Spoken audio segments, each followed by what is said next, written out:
राष्ट्रियताको पहरेदारी जनअधिकारको पक्षमा खबरदारी यो हो निज नेपाल टेलिभिजन। नमस्कार, म शिवशंकर चौधरी। सुरुमा हेडलाइन्स न्यूज।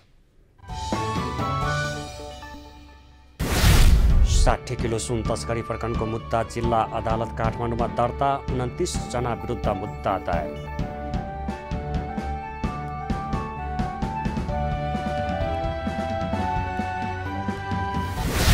कांग्रेस र एमाले मिलेर सरकार बनाउने कुरा हल्ला मात्रै भएको नेता निधिको भनाई। पुष्पकमल दाहालपछि नेकपा यसका अध्यक्ष माधव नेपाल प्रधानमन्त्री बन्ने। आगामी निर्वाचनको तयारीमा जुट्न नेता कार्यकर्तालाई जसपा अध्यक्ष यादवको निर्देशन। जनकपुरबाट संगठन विस्तार अभियानको शुभ आरम्भ।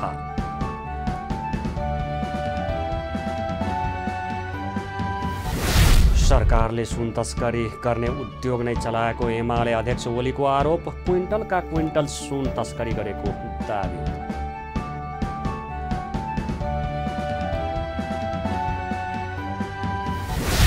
भारत र क्यानाडा बीचको राजनीतिक समस्या समाधान भएपछि मात्रै स्वतन्त्र व्यापार सम्झौताबारे वार्ता हुने। भारत विरोधी गतिविधिमा प्रधानमन्त्री मोदीको आपत्ति। र एसिया कप क्रिकेटको उपाधि भारतलाई। घरेलु भूमिमै श्रीलङ्काको लज्जास्पद हार।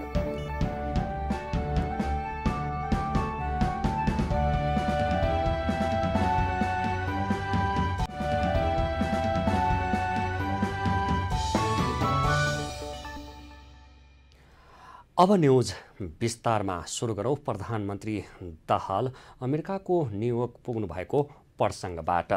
प्रधानमन्त्री पुष्पकमल दाहाल प्रचण्ड अमेरिकाको न्युयोर्क पुग्नु भएको छ। संयुक्त राष्ट्रसङ्घको 78औं महासभामा सहभागी हुन शनिबार साँझ त्यसतर्फ प्रस्थान गरेको प्रधानमन्त्रीको टोली आइतबार न्युयोर्क पुगेको हो। प्रधानमन्त्री प्रचण्डको टोलीलाई जोन एफ केनेडी इन्टरनेसनल अन्तर्राष्ट्रिय विमानस्थलमा संयुक्त राष्ट्रसङ्घको लागि नेपालमा र नेपालको स्थायी प्रतिनिधि लोकबहादुर थापाले स्वागत गर्नुभएको थियो। प्रधानमन्त्री प्रचण्डले असोज 4 गते 78औं महासभालाई सम्बोधन गर्ने कार्यक्रम रहेको छ। प्रचण्ड असोज 5 गते अमेरिकाबाटै चीन जाने कार्यक्रम रहेको छ। चीन भ्रमणका क्रममा ऊर्जा, भौतिक पूर्वाधार, यातायात, कृषि लगायतका विषयमा द्विपक्षीय छलफल र समझदारी हुने परराष्ट्र मन्त्रालयले जनाएको छ। 60 किलो सुन तस्करी गरेको आरोपमा 29 जनामाथि मुद्दा दर्ता भएको छ। नेपाल प्रहरीको केन्द्रीय अनुसन्धान ब्युरो CIB ले 60 किलो सुन प्रकरणमा 50 जनालाई प्रतिवादी बनाउने गरी प्रतिवेदन दिएको भए पनि जिल्ला सरकारी वकिलको कार्यालय काठमाडौँले 29 जनामाथि मुद्दा दर्ता गरेको हो। प्रतिवादी बनाइएका 29 जनामध्ये 26 जना प्रहरी हिरासतमा छन् भने 3 जना फरार छन्। यो प्रकरणमा 32 जना पक्राउ परेका थिए। पक्राउ परेका मध्ये 6 जनालाई मुद्दा नचलाउन CIB ले नै सिफारिस गरेको थियो। सबै आरोपितमाथि सुन तस्करी गरेकोमा 3 अर्ब 50 करोड 2 लाख रुपैयाँ, ब्रेक प्याडको भन्सार समेत जोडेर थप 28 लाख 75 हजार रुपैयाँ गरी कुल बिगो 3 अर्ब 50 करोड 30 लाख रुपैयाँ रहेको जिल्ला अदालतमा पेश भएको अभियोग पत्रमा उल्लेख छ। प्रहरी आरोपितमाथि बरामद भएको बाहेक अरू सुन पनि तस्करी गरेको आरोप लगाइएको छ। आरोपपत्र अनुसार उनीहरूले 362 किलो 778 ग्राम सुन तस्करी गरेका छन्। यसैबीच नेकपा एमालेका अध्यक्ष केपी शर्मा ओलीले सरकारले सुन तस्करी गर्ने उद्योग नै चलाएको आरोप लगाउनु भएको छ। आफूमाथि पशुपतिमा सुनको भनेर पित्तलको जलहरी चढाएको आरोप लगाएर सरकारले एयरपोर्टबाट क्विन्टलका क्विन्टल सुन तस्करी गरेको ओलीको जिकिर थियो। आइतबार पार्टी केन्द्रीय कार्यालय च्यासलमा आयोजित बढ्दो महँगी र उपभोक्ता हित विषयक विचार गोष्ठीमा बोल्दै उहाँले सरकारले चिलतिर औला देखाएर कुखुरा उडाएको शैलीमा क्विन्टलका क्विन्टल सुन तस्करी गरेको बताउनु भयो। सुन चढाएँ भनेर पित्तल चढाइयो भनेर एउटा सत्ताधारी गुटका सांसद कराए त्यतिबेरै मैले केही हुँदैछ कि यो यतातिर ध्यान पशुपतितिर मोडेर यहाँ के गर्न खोजिराखेका छन् भनेको एयरपोर्टबाट क्विन्टलका क्विन्टल सुन ओसार पसार चलाउने उद्योग रहेछ त्यहाँ। त्यो उद्यम उतातिर चलाउने, यता पशुपतिमा सुन तौलिन लगाउने, यो खालका तरिकाले चिलतिर देखाउने, यतापट्टि चाहिँ कुखुरा उडाउने, यो खालका तरिकाहरू राज्यबाट भइरहेका छन्।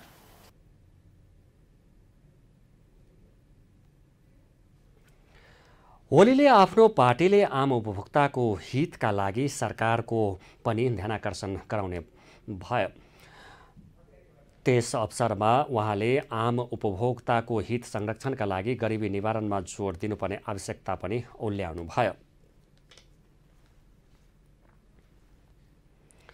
संविधान सभाका अध्यक्ष एवं नेकपा एमालेका उपाध्यक्ष सुभाष नेमाङको हृदयघातबाट मङ्गलबार अकस्मात निधन भयो। नेमाङको निधनले नेपाली राजनीति नै शोकमा छ, अझ एमाले त झनै शोकमा। अध्यक्ष केपी शर्मा ओली र नेमाङ बीच त एकदमै हितैषी थियो, तर यस्तो हितैषीको निधन भएको एक साता पनि नपुग्दै ओली भने शनिबार एउटा सार्वजनिक कार्यक्रममा केक काटेर सेलिब्रेसन गर्दै हुनुहुन्थ्यो। एक रिपोर्ट। संविधान सभाका अध्यक्ष सुभाष नेमाङको गत मङ्गलबार अकस्मात हृदयघातबाट निधन भयो। नेमाङको निधन भएपछि नेपाली राजनीतिका प्राय सबैजना मर्माहत नै भएका थिए। त्यसमा पनि एमाले अध्यक्ष ओली बढी नै मर्माहत भएको कुरा उहाँले सामाजिक सञ्जालमा व्यक्त गरेको विषयले पनि स्पष्ट हुन्थ्यो। नेमाङको निधनपछि अध्यक्ष ओलीले सामाजिक सञ्जालमा लेख्नुभयो, मेरा लागि उहाँ पार्टीको उपाध्यक्ष मात्र होइन, हितैषी मित्र र सुख दुःखको साथी हुनुहुन्थ्यो। लोकतान्त्रिक संविधान निर्माण गर्न उहाँले पुर्याउनु भएको योगदान सधैँ सम्झिरहनेछौँ। मृदुभाषी, विनम्र, शालीन मेरा साथी सुभाष नेमाङप्रति भावपूर्ण श्रद्धाञ्जली। उहाँका जीवन सङ्गिनी र परिवारजनमा गहिरो समवेदना व्यक्त गर्दछु। श्रद्धाञ्जली सुभाषजी। मङ्गलबार निधन भएका नेमाङको बिहिबार मात्र अन्त्येष्टि गरियो। छोराहरू विदेशमा भएकाले बिहिबार राजकीय सम्मानका साथ अन्त्येष्टि गरिएको हो। अन्त्येष्टिपछि बिहिबार राति एमाले अध्यक्ष ओलीले सामाजिक सञ्जालमा नेमाङलाई सम्झिँदै भावुक भएर अर्को स्ट्याटस लेख्नुभयो। उहाँले 2072 सालमा संविधान जारी गर्दाको बखत भएको कुरालाई लिएर स्ट्याटस लेख्नुभयो। उहाँले यस्तो लेख्नुभएको छ, प्रिय साथी सुभाष नेमाङलाई सदाका लागि विदाई गरेर आर्यघाटबाट फर्केपछि आज मैले 8 वर्ष अघि यसै समयको डायरीको पाना पल्टाएँ। त्यस कठिन बेलाको दृश्य आँखा अगाडि आयो। नेपालमाथि नाकाबन्दीको हल्ला चलिसकेको थियो। सुरक्षाका कारण देखाएर सीमा नाकामा गाडी रोकिन थालिसकेका थिए। भूकम्पको ठुलो क्षतिबाट उठ्न सकेका थिएनौँ। अत्यावश्यक इन्धनको अभावले बजारमा हाहाकार सुरु भइसकेको थियो। विभिन्न जातीय, क्षेत्रीय, धार्मिक समूहलाई उत्तेजित बनाउने र त्यसबाट देशलाई अस्थिरतातर्फ लैजाने प्रयास भित्रभित्रै भइरहेका थिए। नेपाललाई स्वतन्त्र राष्ट्रका रूपमा रहन नदिने एउटा प्रहार खेपिरहेका थियौँ। सधैँ शान्त रूपमा प्रस्तुत हुने उहाँ त्यो दिन कडा रूपमा प्रस्तुत हुनुभएको थियो।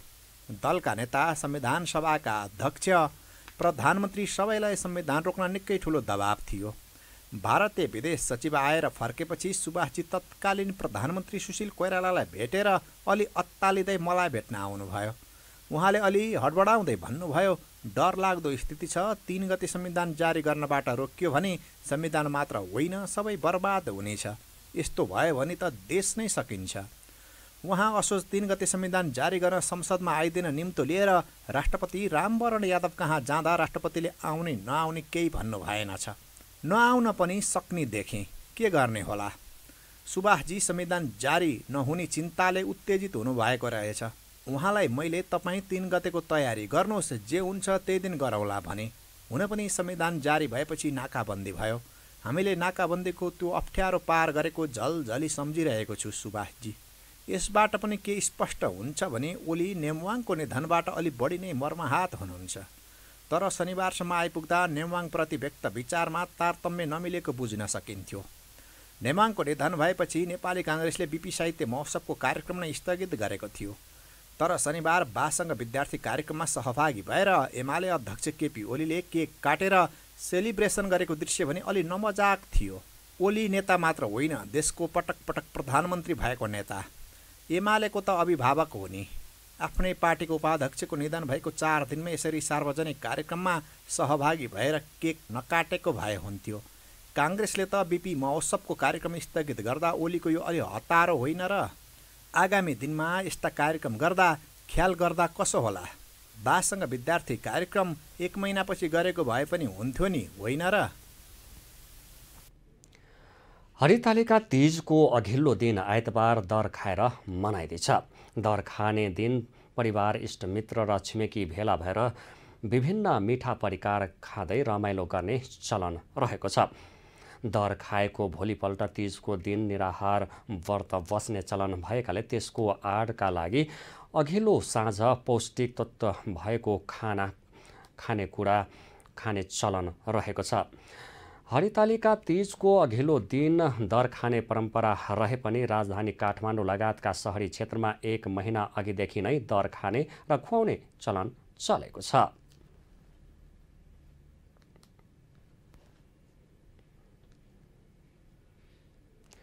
सरकारले अप्पर अरुण जलविद्युत परियोजनाको पूर्व तयारीका लागि विश्व बैंकबाट प्राप्त हुने 6 मिलियन अमेरिकी डलर ऋण सहायता स्वीकार गर्ने निर्णय गरेको छ।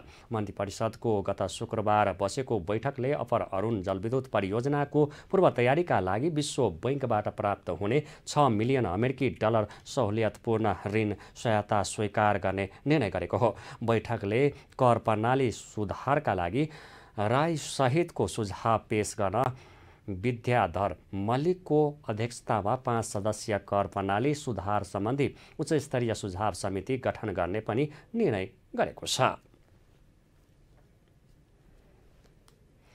न्युज नेपालमा अब पालो भएको छ ब्रेकको ब्रेकअघि हेडलाइन्स न्युज। 60 किलो सुन तस्करी प्रकरणको मुद्दा जिल्ला अदालत काठमाडौँमा दर्ता, 29 जना विरुद्ध मुद्दा दायर।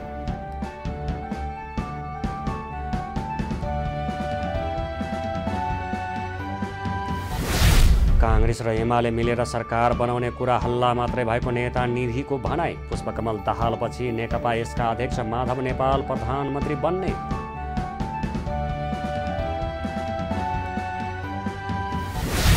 आगामी निर्वाचनको तयारीमा जुट्न नेता कार्यकर्तालाई जसपा अध्यक्ष यादवको निर्देशन। जनकपुरबाट संगठन विस्तार अभियानको शुभारम्भ।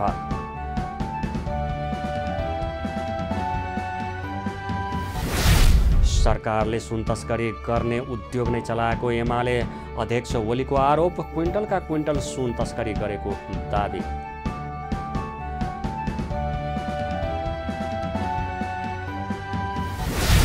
भारत र क्यानाडा बीचको राजनीतिक समस्या समाधान भएपछि मात्रै स्वतन्त्र व्यापार सम्झौताबारे वार्ता हुने। भारत विरोधी गतिविधिमा प्रधानमन्त्री मोदीको आपत्ति। र एसिया कप क्रिकेटको उपाधि भारतलाई घरेलु भूमिमै श्रीलङ्काको लज्जास्पद हार।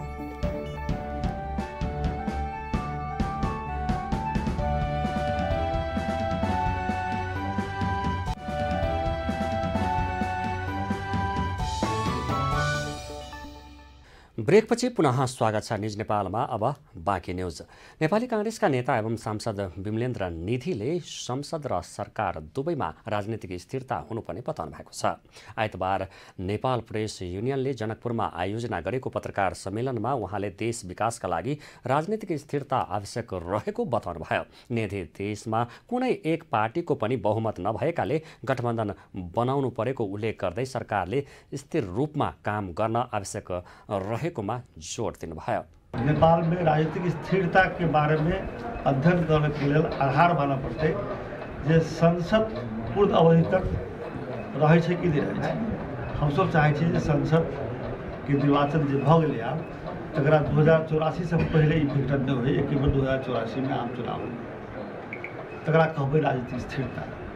लेकिन विगत आम निर्वाचन के परिणाम स्वरूप कोनो एक पार्टी के बहुमत नहीं भेटला के कारण से सरकार गठन कैल तो गठबंधन नहीं करऽ पड़लै। अखन गठबंधन के सरकार छै। नेपाली कांग्रेस, माओवादी, आरो लोसपा, जसपा लगायत पार्टी सब मिलकर और समाज एकीकृत समाजवादी सब पार्टी मिलकर सरकार गठन भेल छै। आ ई समझदारी अनुसार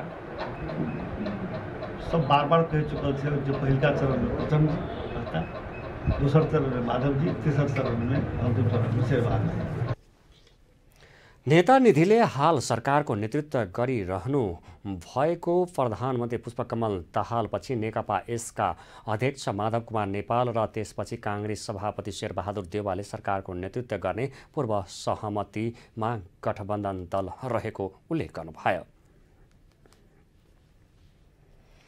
जनता समाजवादी पार्टी नेपालका अध्यक्ष उपेन्द्र यादवले आउँदो निर्वाचनका लागि तयारीमा जुट्न नेता कार्यकर्ताहरूलाई निर्देशन दिनुभएको छ। आइतबार जनकपुर धाममा जसपा मध्य प्रदेश समितिद्वारा आयोजित संगठन विस्तार अभियानको उद्घाटन तथा अभिमुखीकरण कार्यक्रमलाई सम्बोधन गर्दै उहाँले यस्तो बताउनु भएको हो। संघीयता मजबुत बनाउन र राज्यका हरेक निकायलाई समावेशी बनाउन निर्णायक भूमिका आवश्यक भएको भन्दै त्यसका लागि चुनावबाट मात्र संभव भएको यादवले बताउनुभयो। अगला चुनाव अभी बहुत समय बाकी है, लेकिन उसकी तैयारियां अभी से करें।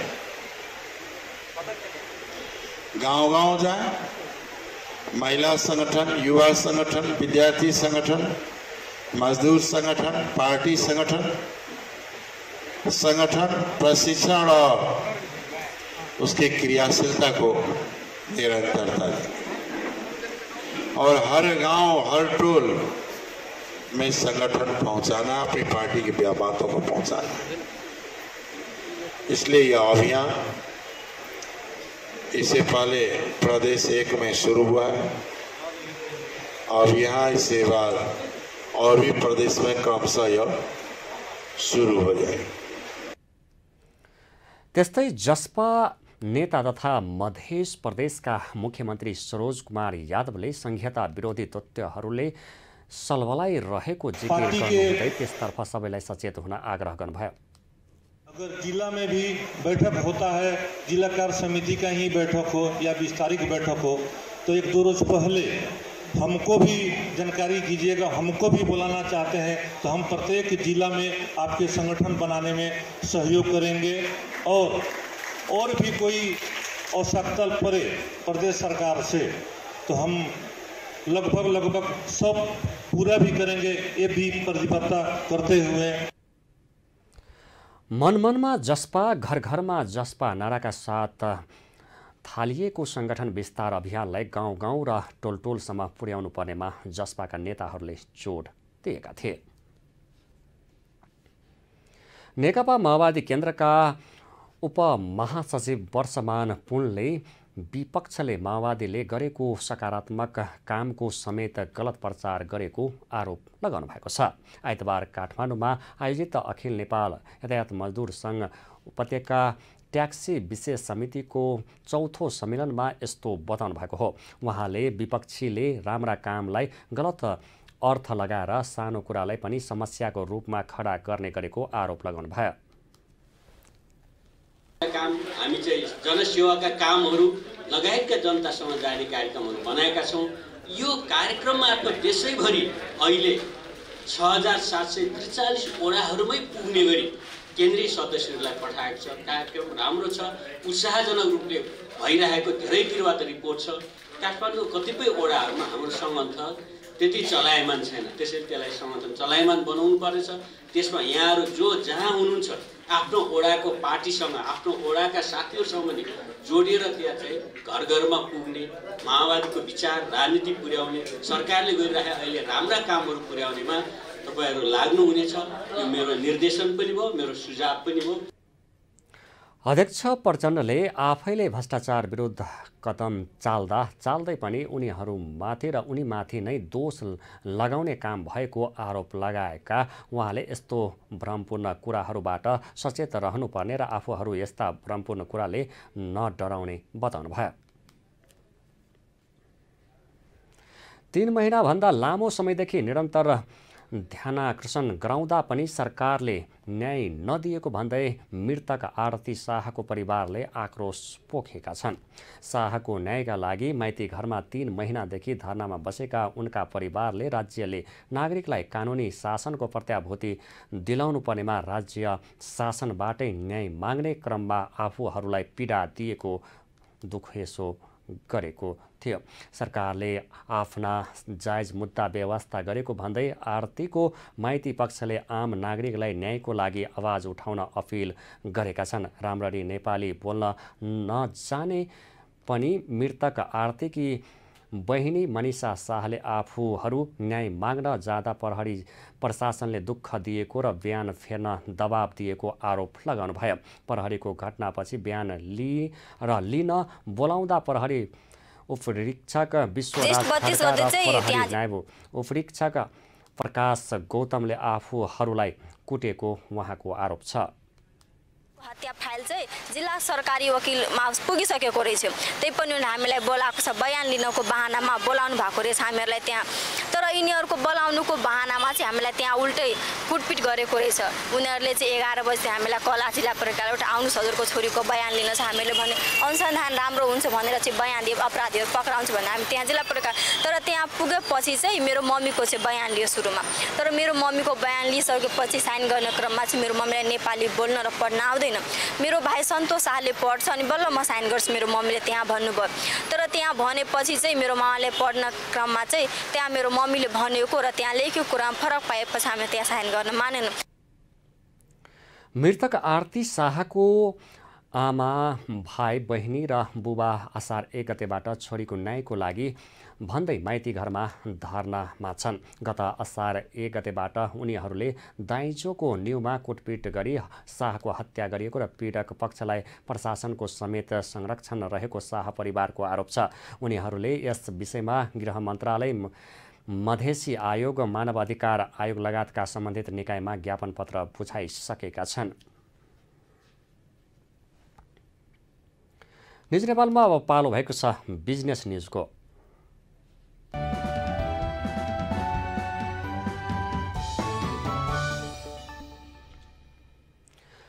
सरकारले दशैं तिहार जस्ता चाडपर्वलाई लक्षित गरेर सुपथ मूल्य फसल सञ्चालनमा ल्याउने तयारी गरेको छ।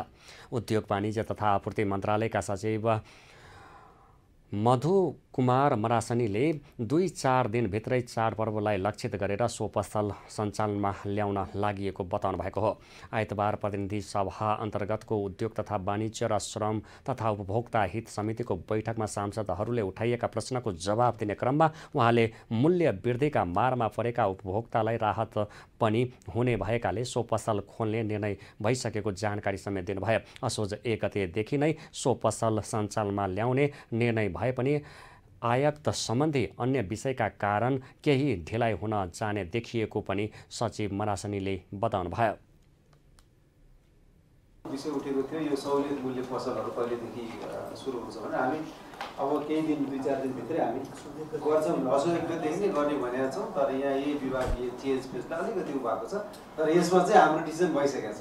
हामीले त्यो दसैँ बजार लक्षित चाहिँ पसल खोज्छौँ। त्यो पसलहरू खोलिसकेपछि पनि अलिकति प्राइसलाई चाहिँ त्यसले पनि अलिकति काउन्टर दिन्छ। फेरि त्यो पसल सहुलियत पसल खोलिसकेपछि त्यसले पनि अलिकति चाहिँ अरू मार्केटलाई पनि दिन्छ। कतिपय अवस्थामा अब यो इम्पोर्टरहरूले पनि फेरि एउटा के पनि बुझ्नु पर्यो भने नि भारतले प्रतिबन्ध लगाएको हो तर अरू देशबाट ल्याउन चाहिँ पाइन्छ नि त। फेरि त्यो पनि छ कि अरू देशबाट ल्याउन पनि पाइन्छ। सचिव मरासनीले कालो बजारी हुन नदिनका लागि सरकारले अनुगमनको कामलाई तीव्रता दिने र दोषी भेटिए कारबाही गर्ने पनि बताउनु भयो। उपभोक्ता सचेत भए मूल्य वृद्धिमा मारमा पर्ने अवस्था नरहेको पनि उहाँले बताउनु भयो। स्वतन्त्र ऊर्जा उत्पादकहरूको संस्था नेपालले सरकारले संसदमा पेश गरेको विद्युत विधेयक 2080मा विद्युत उत्पादनमा निजी क्षेत्रको भूमिका कमजोर पार्ने प्रावधानहरू रहेको भन्दै सच्याउन माग गरेको छ। आइतबार काठमाडौँमा पत्रकार सम्मेलन गर्दै सरकारले संसदमा पेश गरेको विद्युत सम्बन्धी कानुनलाई संशोधन र एकीकरण गर्न बनेको विधेयक 2080मा विद्युत उत्पादनमा निजी क्षेत्रको भूमिका कमजोर बनाउने खालका ऐनहरू संशोधन गर्न सरकारसँग माग गरेको हो।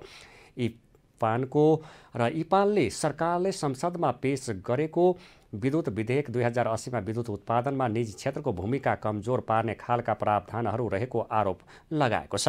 इपानले विद्युत विधेयक 2080 को परिच्छेद 6 दफा 31 को उपदफा 1, 2, 3 र 4 ले विद्युत वितरण तथा ग्राहक सेवाको अनुमति पत्र जारी गर्ने विषयको भने स्वागत गरेको छ। पत्रकार सम्मेलनमा बोल्दै इपानका महासचिव बलराम खतिवडाले विद्युत विधेयक 2080 आउँदा निजी क्षेत्रलाई विद्युत व्यापारको ढोका खोल्ने र विद्युत उत्पादनमा जसरी नै विद्युत निर्यात गर्न सकिने बताउनुभयो। नेपालमा ऊर्जा उत्पादनमा निजी क्षेत्रले प्रवेश पाएको 3 दशकको अवधिमा लगभग 70% हिस्सा पुर्याउन सफल निजी ऊर्जा उत्पादकहरूलाई मन्त्रालयले एकपटक पनि औपचारिक छलफलको अवसर नै नदिएर विधेयकमा विद्युत उत्पादनमा निजी क्षेत्रको भूमिकालाई कमजोर पार्ने खालको तफसिल बमोजिमका प्रावधानहरू रहेकोले तिनीहरूको संशोधनका लागि नेपाल सरकार माननीय सांसदज्यूहरू र राजनीतिक दलका नेतृत्वहरूसँग सादर अनुरोध गर्दछ।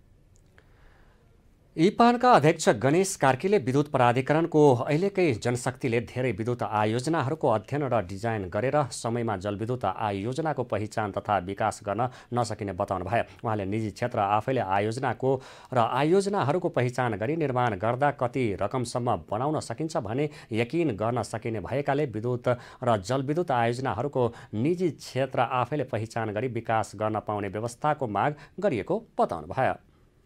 फाइनेन्सियल फिजिबल कुनै डेभलपरले गर्दाखेरि उसले त आफूले पहिचान गरेर आफूले डिजाइन गर्ने हो नि। कति प्रोजेक्ट बनाउने अहिले Q0 मा भनेर भनिसकेका छ। त्यसैले गर्दाखेरि हामी आफैले चाहिँ पहिचान गरेर अगाडि बढाउँदाखेरि त्यसलाई हामीले लान सक्छौँ लान सक्दैनौँ भन्ने खालको एउटा कन्फर्मिटी हुन्थ्यो र विश्वास पनि बढ्थ्यो भन्ने हिसाबले यसलाई गरे। इपानले सरकारले सुपर 6 आयोजनाहरू प्रतिस्पर्धाबाट निजी क्षेत्रलाई दिएको अभ्यासलाई हेर्दा प्रतिस्पर्धा गराउँदा मात्र विद्युत उत्पादन छिटो हुन्छ भने मान्यता गलत साबित भएको बताएको छ।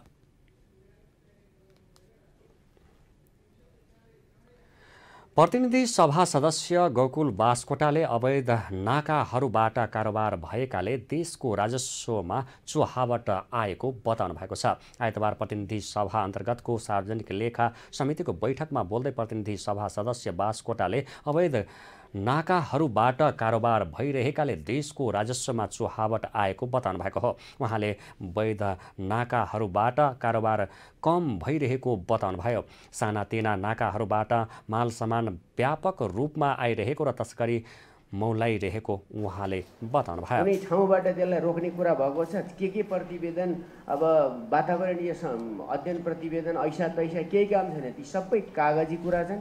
हामी हेर्न सक्छौँ धेरै बाटो सहित पूर्व जाने जति अधिकांश त्यो बाटो हिँड्नु भएको होला।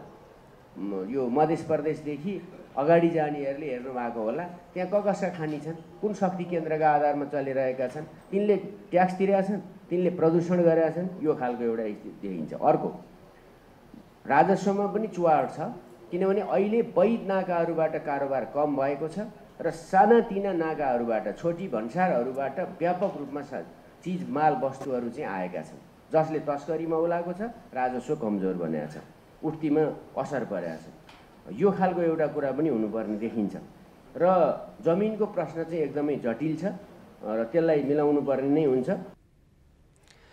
प्रतिनिधि सभा सदस्य योगेश भट्टराईले एलपी ग्यास नियमावली 2065 का अनुसार ग्यास सिलिन्डर 14.2 केजी मात्र हुनुपर्ने प्रावधान भए पनि पछिल्लो समय ग्यास कम्पनीहरूले 450 केजीसम्मका ग्यास सिलिन्डरहरू बिक्री गरिरहेको भन्दै त्यसतर्फ समितिले चासो लिनुपर्ने बताउनु भयो। त्यसलाई यो समितिले गम्भीरताका साथ हेर्नुपर्छ भन्ने मलाई लाग्छ। र अहिले एउटा रिसेन्टली मिडियामा आएको कुराहरू माननीय सभापतिज्यू मार्फत म समितिको पनि ध्यान आकर्षण गर्छु, मिडियाको साथीहरू पनि हुनुहुन्छ। यो के रहेछ माननीय सभाज्यू भने यो एलपी ग्यास नियमावली 2065 को दफा कले चाहिँ एलपी ग्यास चाहिँ कति केजीको हुनुपर्छ भन्ने एउटा नियमावली छ। त्यसमा चाहिँ 14.2 केजीको ग्यासको सिलिन्डर हुँदो रहेछ, त्यति ग्यास हुँदो रहेछ। त अहिले केही ग्यास कम्पनीहरूले चाहिँ 50 केजी 450 केजीसम्मका ग्यास सिलिन्डरहरू बिक्री गरेका छन्। कतिपयले 50 केजी 450 केजीसम्मका बिक्री वितरण गरेका छन्। प्रतिनिधि सभा सदस्य सञ्जय कुमार गौतमले भ्रष्टाचार श्रृङ्खलाबद्ध रूपमा भइरहेको र प्राकृतिक स्रोत साधनको पनि व्यापक दोहन भएको भन्दै दोलखा समितिले यसतर्फ गम्भीरतापूर्वक ध्यान दिनुपर्ने बताउनुभयो। नेपालमा अब हाम्रो देशमा भ्रष्टाचार व्यापक छ भन्ने कुरा र व्याप्त छ भन्ने कुरा कसैबाट लुकेको छैन। विभिन्न किसिमका भ्रष्टाचारहरू श्रृङ्खलाबद्ध रूपले हुने क्रमहरू जारी छन्। यसमा यो प्राकृतिक स्रोत र साधनको व्यापक दोहन कतै कमी भएको छैन। यसतर्फ पनि लेखा समिति गम्भीरतापूर्वक यसलाई हेरोस् भन्ने मेरो चाहना छ। र सँगसँगै एउटा कुरा यदाकदा त उठ्यो पार्लियामेन्टमा पनि, तर त्यसले एउटा आकार पाएको छैन। यो किताकाट रोकियो, धेरै वर्षसम्म किताकाट रोकियो, अहिले किताकाट खुल्यो। तर किताकाट निर्णयमा मात्रै रोकियो, काममा रोकिएन। प्रत्येक ठाउँमा प्रत्येक जिल्लामा किताकाटहरू भए, व्यापक रूपले किताकाटहरू भए र किताकाटको आवरणमा व्यापक भ्रष्टाचार भएको छ। प्रतिनिधि सभा सदस्य जनार्दन शर्माले धेरै वर्षदेखि आर्थिक र थाँती रहेको बेरोजी फर्सौटलाई प्रभावकारी रूपमा अगाडि बढाउनुपर्ने बताउनुभयो। उपयोग गर्नमा हाम्रो सहयोग र योगदान हुनुपर्ने कुरा नै मुख्य कुरा भइहाल्यो। त्यसमा बेरोजु फर्चौट त्यही सदुपयोगसँग सम्बन्धित र संरक्षणसँग सम्बन्धित विषय पनि हो र त्यसलाई हामीले प्रभावकारी रूपमा अगाडि बढाउनु छ। धेरै वर्षको थाँती छ र हामीले त्यसको लागि एउटा वार्षिक कार्ययोजना बनाएर कसरी जाने भन्ने कुरा पहिला चाहिन्छ होला। एउटा वार्षिक कार्ययोजना हामीले बनाउनुपर्छ र त्यसलाई अगाडि बढाउनको लागि। अर्को कुरा दुरुपयोगको कुरा कार्यान्वयन नहुँदा पनि भएको छ, कार्यान्वयन नभएर र त्यहाँ पनि दुरुपयोग भएको छ। प्रतिनिधि सभा सदस्य लेखनाथ दाहालले सार्वजनिक लेखा समितिले बनाउने समितिले गर्ने कामको प्रकृतिको आधारमा हुनुपर्ने बताउनुभयो। ऊर्जा जलस्रोत तथा सिँचाइ मन्त्री शक्तिबहादुर बस्नेतले विद्युतीय सवारी साधनको प्रबन्धनका लागि सरकार प्रतिबद्ध रहेको बताउनु भएको छ। आइतबार काठमाडौँको भिरकुटी मण्डपमा सम्पन्न सवारी साधनहरूको मेला नाडा अटो सो 2023 को स्थलगत अवलोकनपछि सञ्चारकर्मीसँग कुराकानी गर्दै मन्त्री बस्नेतले विद्युतीय सवारी साधन वातावरण आर्थिक र सबै दृष्टिले उपयोगी रहेको भन्दै यसको प्रवर्धनका लागि नीतिगत र व्यवहारिक रूपमा सरकार प्रतिबद्ध रहेको बताउनु भएको हो। उहाँले विद्युतीय सवारी साधनको व्यवस्थापनका लागि चार्जिङ स्टेसनहरू बनाउन आवश्यक रहेको बताउनु भयो। अब जसरी भेहिकलहरू विभिन्न ब्रान्डमा विभिन्न रूपमा जसरी बजारमा आइराखेको छ, यसलाई सस्टेन गर्ने अथवा यसलाई म्यानेज व्यवस्थापन गर्नको लागि पहिलो कुरा त चार्जिङ स्टेसनहरू बढाउनु पर्ने कुरा तत्कालीन आवश्यकता भइसकेको छ। चार्जिङ स्टेसनहरू बढाउनको लागि हामी नेपाल सरकारको तर्फबाट पनि आवश्यक योजना बनाइराखेका छौँ र हामी केही छिट्टै निकट भविष्यमा नै हामी यसतर्फ केही परिणाममुखी कामहरू गर्नेछौँ। इलेक्ट्रोनिक भेहिकलहरूलाई व्यवस्थापन गर्नका लागि चार्जिङ स्टेसनहरू बनाउन नेपाल सरकारबाट आवश्यक योजना बनेको पनि उहाँले बताउनु भयो। त्यसैगरी संसदीय समितिले चिनी, चावल, गहुँ लगायतका अति आवश्यक खाद्य वस्तुको अभाव हुन नदिन सरकारलाई निर्देशन दिएको छ।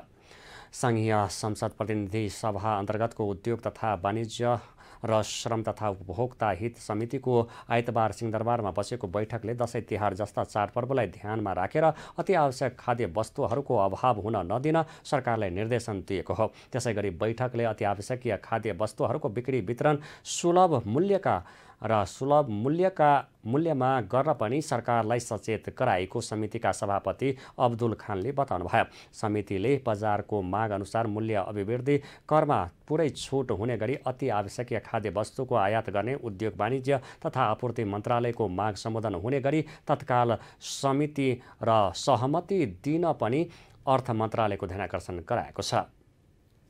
उद्योग तथा वाणिज्य र श्रम तथा उपभोक्ता समितिको निर्णय 1 नम्बर नजिकै गरेका चाडपर्वको समयमा चिनी, चामल र गहुँ लगायतका अति आवश्यक वस्तुहरूको अभाव हुन नदिन र मूल्य नियन्त्रण गरी कार्बेटिङ प्रणालीलाई निरुत्साहित गर्दै सहज आपूर्ति व्यवस्था मिलाउन र सहुलियत मूल्यमा बिक्री वितरण गर्न उद्योग वाणिज्य तथा आपूर्ति मन्त्रालयबाट भन्सार महसुल छुटका लागि अर्थ मन्त्रालयमा सहमति माग गरिएकोमा बजारको माग अनुसारको परिमाण सहमति प्राप्त नभएको तर्फ समितिको ध्यान आकर्षण भएको छ।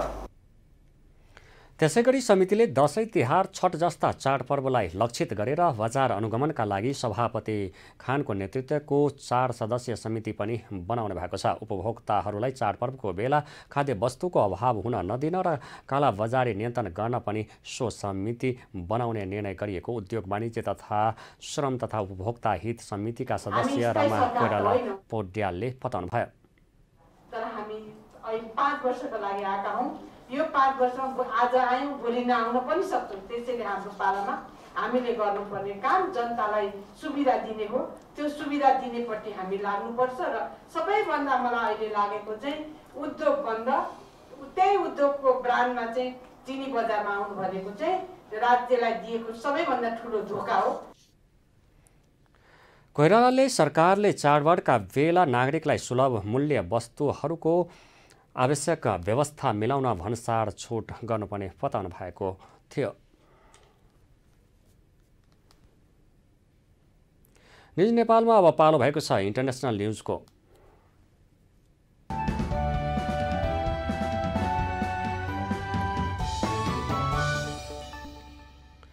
भारत र क्यानाडा बीचको राजनीतिक समस्या समाधान भएपछि मात्रै स्वतन्त्र व्यापार सम्झौताबारे वार्ता सुरु हुने भएको वरिष्ठ अधिकारीले बताएका छन्। सेप्टेम्बर 2 मा क्यानाडाले स्वतन्त्र व्यापार सम्झौतामा वार्तामा रोक लगाउने घोषणा गरेको थियो। उनले राजनीतिक मुद्दाहरू समाधान भएपछि मात्र वार्ता पुनः सुरु हुने उल्लेख गरेका छन्। सेप्टेम्बर 10 मा भारतीय प्रधानमन्त्री नरेन्द्र मोदीले G20 शिखर सम्मेलनमा भाग लिन दिल्ली आएका क्यानाडाका प्रधानमन्त्रीलाई क्यानाडामा भारत विरोधी गतिविधिमा कडा आपत्ति जनाएका थिए। हालसम्म दुई देशबीच आधा दर्जन पटक स्वतन्त्र व्यापार सम्झौता भएको छ।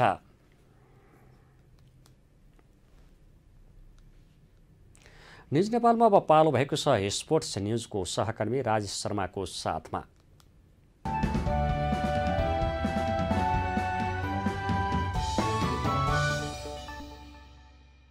धन्यवाद शिवजी।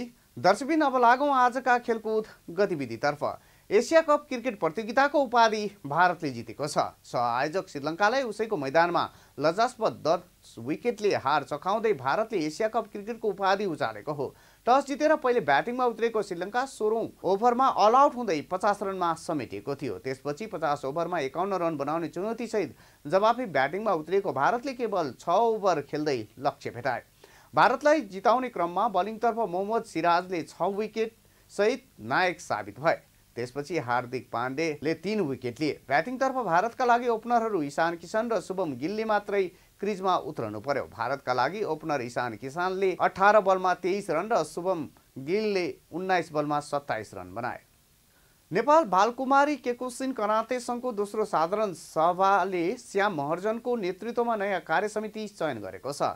शनिबार सम्पन्न साधारण सभा तथा निर्वाचनबाट 21 सदस्यीय नयाँ कार्यसमिति चयन गरेको हो। निर्वाचन मार्फत अध्यक्षका साथै 5 उपाध्यक्ष, महासचिव, सचिव, कोषाध्यक्ष र 12 सदस्य चयन भएका छन्। उपाध्यक्षमा सुवर्णराज श्रेष्ठ, काजी रत्न महर्जन, ज्ञानेन्द्र महर्जन, विष्णु श्रेष्ठ र उसन बज्राचार्य निर्वाचित भएका छन्। यस्तै महासचिवमा विकास महर्जन र सचिवमा अनिल सुवेदी चयन भएका छन्। कोषाध्यक्षमा कृष्ण सुवेदी चुनिएका छन्। सदस्यहरू नारायण अधिकारी, विश्व महर्जन, सुदर्शन खतिवडा, मोहन खड्का, नम्रता लामा, प्रदीप अवाले, राजीव महर्जन, रूपेश जोशी, सूरज बज्राचार्य, विजय महर्जन र विक्रम सिंह रहेका छन्। साधारण सभामा गत वर्षको आर्थिक प्रतिवेदन प्रस्तुत गरिएको थियो। साथै चौथो मेयर कप राष्ट्रिय फुल कन्ट्याक्ट कराते प्रतियोगिता आयोजना गर्न सङ्घ प्रतिबद्ध रहेको जनाइएको छ।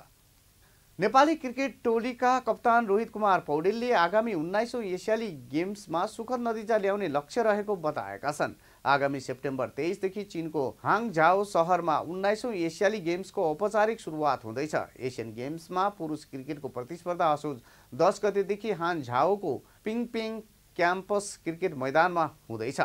नेपाली क्रिकेट टोलीका कप्तान रोहित कुमार पौडेलले तयारी राम्रो भएकाले नतिजा पनि सुखद आउने आशा व्यक्त गरेका छन्। एकदमै राम्रो प्रिपरेसन भइरहेको छैन, किनभने पानीले पनि भनौँ न त्यो 2-3 दिन पानी परेको छैन र ओभरअल ग्राउन्ड युज गर्न पाइरहेछौँ हामी र ओपन नेट्सहरू गर्न पाइरहेछौँ। सो एकदमै भनौँ न राम्रो प्रिपेयर भइरहेछ र सबैजना फिट देखिरहेछ। एज अ प्रोफेसनलमा मलाई त्यस्तो फिल हुँदैन, खासै गाह्रो हुँदैन जस्तो लाग्छ, किनभने ओडिआईदेखि T20मा सिफ्ट गर्न चाहिँ त्यति गाह्रो हुँदैन र सबैले आफ्नो आफ्नो रोल स्पेसिफिकली क्लियर गरिसकेका छौँ हामीले। सो सबैजनाले त्यही हिसाबले अडाप्ट गरिरहेछन्। नेपाल एसियन गेम्सको पुरुष क्रिकेटमा समूह एमा रहेको छ। यो समूहमा तुलनात्मक रूपमा निकै कमजोर मानिएको मङ्गोलिया र मालदिप्स पनि रहेका छन्। समूहमा शीर्ष स्थान प्राप्त गर्ने टोलीले सिधै क्वार्टर फाइनलमा प्रतिस्पर्धा गर्नेछन्। विश्व क्रिकेटका बलियो राष्ट्र भारत, पाकिस्तान र श्रीलङ्का सहित बङ्गलादेशले पनि प्रतिस्पर्धा गर्दैछन्। यी 4 राष्ट्रले सिधै क्वार्टर फाइनलमा खेल्ने तय रहेको छ। हस्त खेलकुद गतिविधि अहिलेलाई यति नै। अब लागौँ स्टुडियो एकतर्फ।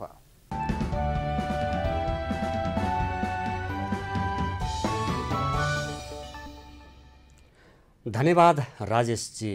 स्पोर्ट न्युजसँगै हामी न्युज बुलेटिनको अन्तमा आइपुगेका छौँ। जाँदा जाँदै हेडलाइन्स न्युज पुनः एकपटक। 60 किलो सुन तस्करी प्रकरणको मुद्दा जिल्ला अदालत काठमाडौँमा दर्ता, 29 जना विरुद्ध मुद्दा दायर।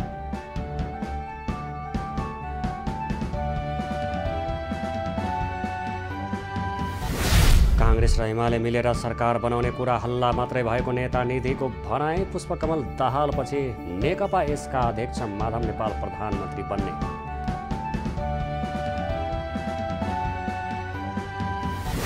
आगामी निर्वाचनको तयारीमा जुट्न नेता कार्यकर्तालाई जसपा अध्यक्ष यादवको निर्देशन। जनकपुरबाट सङ्गठन विस्तार अभियानको शुभारम्भ।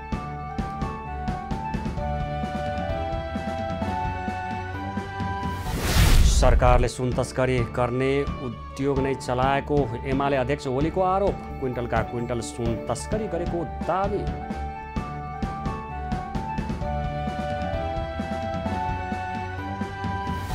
भारत र क्यानाडा बीचको राजनीतिक समस्या समाधान भएपछि मात्रै स्वतन्त्र व्यापार सम्झौताबारे वार्ता हुने। भारत विरोधी गतिविधिमा प्रधानमन्त्री मोदीको आपत्ति।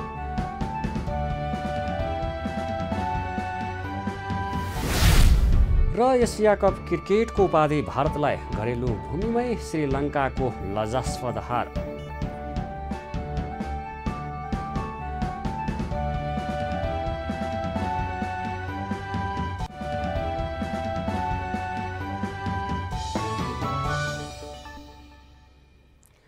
अहिलेलाई न्युज नेपालको न्युज बुलेटिन यति नै। हाम्रो न्युज र कार्यक्रमहरू युट्युब र फेसबुकमा पनि प्रत्यक्ष हेर्न सक्नुहुनेछ।